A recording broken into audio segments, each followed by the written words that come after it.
என்னப்பா மெக்கானிக், அந்த காரை கொஞ்சம் பாரு. ஆக்சிடென்ட் ஆயிருக்கு. எப்படி ஆச்சு?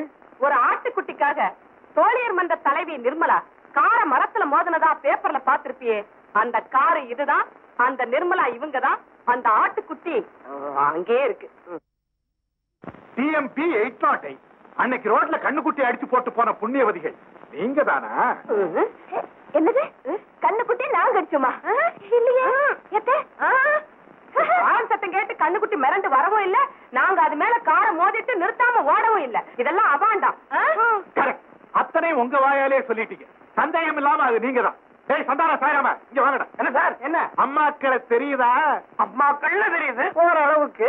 நான் சொல்லல கண்ணுக்குட்டியை இடிச்சு போட்டு கண்டுக்காம போயிட்டாங்கன்னு. அது இவங்க தான். இதான் அந்த வண்டி. இவங்கெல்லாம் ராமாயணம் படிச்சுட்டு ராமர் கோயிலே இடிக்கிறவங்க. ஓ, அந்த பாப்பாவா இந்த பாப்பாவா? ஏய், என்ன பாப்பாங்கற? பாப்பா இல்லையா? அப்ப தீபா.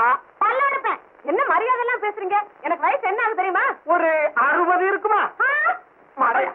யாருக்கடா 60? இவனுக்கு அதெல்லாம் இருக்க ஒரு 59,000 இருக்கும். என்ன பாப்பா? இந்தப்பா, என்ன உங்க ஆளுங்க மரியாதை பேசுறாங்க? மரியாதையா? உங்களுக்கா? நாங்க குடும்ப பெண்களுக்கு மரியாதை கொடுப்போம். உண்மையான சமூக சேவைகளுக்கு மதிப்பு கொடுப்போம். ரெண்டையும் சேராம சீப் பாப்புலாரிட்டி தேர்ற உங்களை மாதிரி ரெண்டு கட்டான்களுக்கு எதுவும் கொடுக்க மாட்டோம். இந்த ஆள் என்னென்னமோ பேசுறாரு. நீ சொல்றது ஒன்னும் புரியல. இந்த ஆள் கூட என்ன பேச வேண்டியிருக்கு? வாங்க போலாம். நாங்க வேற மெக்கானிக் ஷாப் பாத்துக்கிறோம். போ. ஒண்ணு சொல்ற கேட்டு போங்க. நீங்க கண்ணுக்குட்டியை அடிச்சு போட்டு ஆட்டுக்குட்டியை காப்பாத்துறதா புகழ் தேடிக்கிட்டு இருக்கீங்க. உங்களை மாதிரி போலிகளுக்கு அந்த கண்ணுக்குட்டிக்கு ஏற்பட்ட கைதான் ஏற்படும். ஜாக்கிரதை. நிர்மலா, நீ போய்கிட்டு இத வர போ. தள்ளுடா. கூட ஒருத்தர் தான் அரட்டா. எங்கடா அவன்? அண்ணே ஆயா கூப்பிடுது. வா படாங்க. ஆயா கிண்டலா பண்றீங்க? என்னடா சொன்னீங்க? எனக்கு வயசு என்ன 59 அரையா? அது அப்போ இப்போ ஒரு 60 இருக்கும். அது உங்க பாட்டுக்குடா மடையா? தூக்குடா பாட்டியா. என்னடா என்ன நினைச்சுக்கிறீங்க? பண்ணலாம் பண்ணு. யார பார்த்தா கிண்டல் பண்றீங்க? என்னடா மேல போங்க.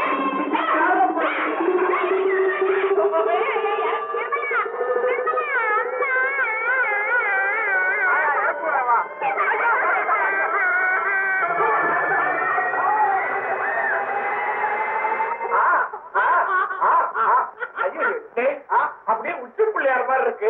சித்தார்த்தா மாதிரி கூப்பிட்டு புடவை கட்ட பிள்ளையார் தான்.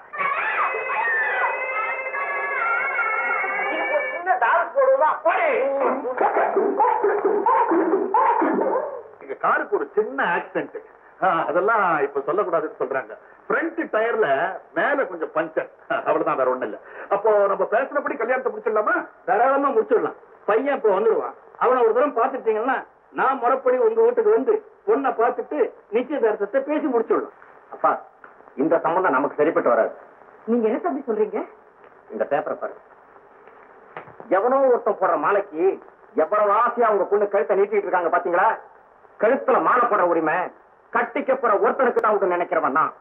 கண்டவனுக்கெல்லாம் கழுத்து நீட்டுற உங்க பெண்ணுக்கு 4 ஆய்க்கு இல்ல. போயிட்டு வாங்க.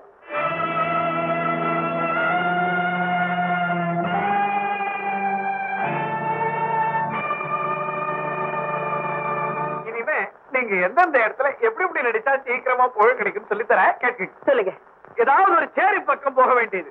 அங்க இருக்கிற கிழவிங்கள்ல நல்ல தொண்டு கிழமா பார்த்து உன்னை செலக்ட் பண்ணணும். அந்த கிழவி 10 நாள்ல உயிரை விடுற கேஸா இருக்கணும். இந்த கிழவிக்கு சாகர வரைக்கும் நான் உதவி பணம் தரப்போறேன் ஒரு அறிக்கை. உடனே அங்க இருக்கிறவங்களா படபடன்னு கை தட்டுவாங்க. பேப்பர்ல போட்டோ போட்டு அமக்களை பிடிச்சிடுவான். பேரும் புகழும் கிடைக்கும். ஆனா அந்த கிழவி ஒரு மாசம் கூட உதவி பணம் வாங்க மாட்டான். அவதான் 10 நாள்ல உயிரை விடுற. நல்ல யோசனை. அத்தை குறிச்சு வச்சுக்கோங்க. ஒரே ஒரு விஷயம் மறந்து போயிட்டேன். இந்த கிழவிய படார் கட்டிக்கணும். தாய்க்குள்ளமே தாய்க்குள்ளமே. அதுக்கப்புறம் நல்ல பரட்ட தலையா 10 நாள் குளிக்காத ஒரு அழுக்கு குழந்தையை பார்த்து செலக்ட் பண்ணிக்க வேண்டியது. அதை கையில எடுத்து வச்சுக்கிட்டு முத்தம் கொடுக்கணும். முடிஞ்சா கபால் அதுக்கு பேர் வச்சுடணும். ஐயே, புடவை எல்லாம் அழுக்காயிடுமே. புடவை அழுக்கானா 1 ரூபாய் செலவுல அதை செலவு பண்ணிக்கலாம். ஆனா 1 லட்சம் ரூபாய் புகழ் கிடைக்குமே. நோட் பண்ணிக்கிட்டேன். இதெல்லாம் நான் கண்டிப்பா செய்யத்தான் போறேன். ஒண்ணு மட்டும் மறக்காதீங்க. யாருக்கு உதவி செய்யறதா இருந்தாலும் அத ஒரு மைக்கு முன்னாலதான் சொல்லணும்.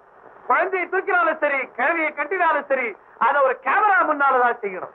எதை பத்தி புழுகிறதா இருந்தாலும் ஒரு பத்திரிகை நிபுணர் முன்னாள். சேரி வாழ் மக்களே, உங்களுக்கெல்லாம் சேவை செய்வதற்காகவே எங்கள் தலைவி நிர்மலா அவர்கள் வந்திருக்கிறார்கள். நீங்க எல்லாம் எப்படி இருக்குன்னு தெரியுமா? இருக்கிற இடத்த தூய்மையா வச்சுக்கணும், தினம் குளிக்கணும், தினம் சாப்பிடணும், சுகாதாரமா இருக்கணும், துணிமணிகளை எல்லாம் சுத்தமா வச்சுக்கணும். பாத்தீங்களா, இதே வேலையா போச்சு இந்த சுய விளம்பரங்களுக்கு. இன்னைக்கு விடக்கூடாது. உங்களை மாதிரி வீராங்கனைகளை நாங்க பார்த்ததே இல்லை. வெறும் வாய் வீட்டா இருக்க கூடாது. இப்ப என்னென்ன சொன்னீங்களோ அதெல்லாம் செயல்ல காமிக்க. அண்ணே கூடாதீங்களா? உச்சி பிள்ளையார் பிச்சுப்பிடுவோம். 5 ஜோடிகளுக்கு கலப்பு திருமணம் தோழியர் மன்ற தலைவி நிர்மலா நடத்துகிறார். அடுவே பரவாயில்லையே, இந்த பொண்ணு கூட சில நல்ல காரியங்கள் செய்தே. அதெல்லாம் சும்மா ஸ்டண்ட் சார். இன்னைக்கு காலையில சாமி கும்பிட வடபழனி கோயிலுக்கு போயிருந்தேன். அங்க இந்த சுந்தரி அம்மா இல்ல, இந்த கோயில்ல கல்யாணம் பண்ணி வர ஜோடிங்கெல்லாம் பூச்சி, நீங்க நிர்மலா தலைமையில வந்து கல்யாணம் செஞ்சுக்கணும், உங்களுக்கு 200 ரூபாய் தர, இப்படி சொல்லிட்டு போயிருந்தாங்க. அந்த விஷயம் அப்படி, இங்க நியூஸ் இப்படி. கலப்பு கல்யாணமா? அப்படியா?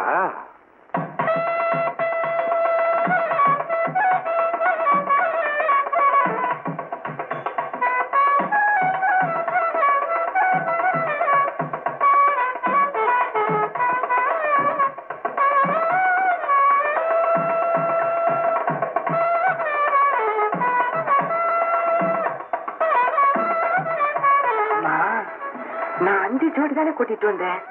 6வதா இந்த குடுமி ஜோடி எப்ப வந்தது? இருக்கட்டுமே, நமக்கு தானே பெருமை. சரி சரி, நீ போய் பேசு. சரியான நாட்டு பொறுத்தான். பெரியவர்களே, நான் நடத்தி வைக்கும் இந்த கலப்பு திருமணத்துக்காக பல பேர் என்னை வாழ்த்தி பேசினார்கள். நன்றி. திருமணம் செய்து வைப்பது மிகவும் எளிது. ஆனால் அது கலப்பு திருமணமாக இருக்க வேண்டும் என்பதற்காக நான் எவ்வளவு சிரமம் எடுத்துக்கொண்டேன் என்பது கடவுளுக்குத்தான் தெரியும்.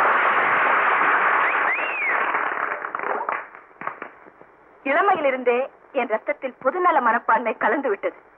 அது என்னை சோர்வடையாமல் நடத்தி சென்று இந்த சாதனையை செய்ய வைத்திருக்கிறது. தொடர்ந்து இது போன்ற பல நல்ல காரியங்களை செய்து முடிப்பேன் என்று உறுதி கூறுகிறேன். இப்பொழுது மாங்கல்யத்தை எடுத்து மணமகன் மணமகள் கழுத்தில் கட்டுவார்கள்.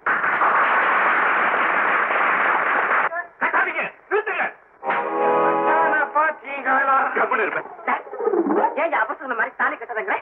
என்ன கையில தாலி இருக்குன்னு கட்டிட்டா பின்னாடி அவசப்படுறது யாரு? என்னையா அவ்வளவுதான்? நான் வளரலீங்க. எங்க போய் என்னங்க? நீ எங்க போய்? நான் மச்சான் கிட்ட போறேன். போய் உட்காருங்க. ஐசா நீங்க நில்லாம் பாக்குறியா? அரஞ்சனா கும்பிடுங்க. நாங்கெல்லாம் கூலி வேலை செய்யறவங்க. அம்மா ஏதோ பெரிய மனசு பண்ணி எங்களுக்கு எல்லாம் கல்யாணம் பண்ணி வைக்கிறாங்க. வர்றவனுக்கு யாருங்க சோறு போடுவா? நான் தயா வர்றவா, அதுக்கு என்ன செய்யணும்ன்றேன். ஏதோ பெரிய மனசு பண்ணி அம்மா ஏதாவது கொடை கொடுத்தாங்கன்னா, என்னத்த கொடை? அதாங்க நன்கொடை. ஒரு 4000 5000 கொடுத்தாங்கன்னா தொழில் செஞ்சு போயிட்டுக்கலாம். பையன் வலைய வலிக்கிறான், மாட்டிக்காதே, ஜாக்கிரதை. என்னத்த பண்றது? எனக்கே ஒண்ணும் புரியல. மாப்பிள்ள பசங்களா, தாலி இருக்குன்னு கையில தூக்கிட்டு குத்திக்கிட்டு இருக்கீங்களே, நாளைக்கு இந்த பொண்ணுங்களை எல்லாம் எப்படியா காப்பாற்ற போறீங்க? ஏண்டி பொண்ணுங்களா, கைத்து நீட்டி மாட்டீங்களே, 4 கேப் கொடுத்தாங்க ஓடி போட்டான். அப்ப என்ன செய்வீங்க? ஓடுறது இருக்கட்டும்டா, இருக்கட்டு. நாளைக்கே ஏதாவது தொழில் செய்ய வேணாம். தொழில மாட்டான். 4 கேப் கொடுத்தாங்க குடிகாரனா போடுறான். அப்ப குழந்தை குட்டிங்களை எப்படி காப்பாற்றுவீங்க? விட்டுக்காம 2ஆம் மடையா.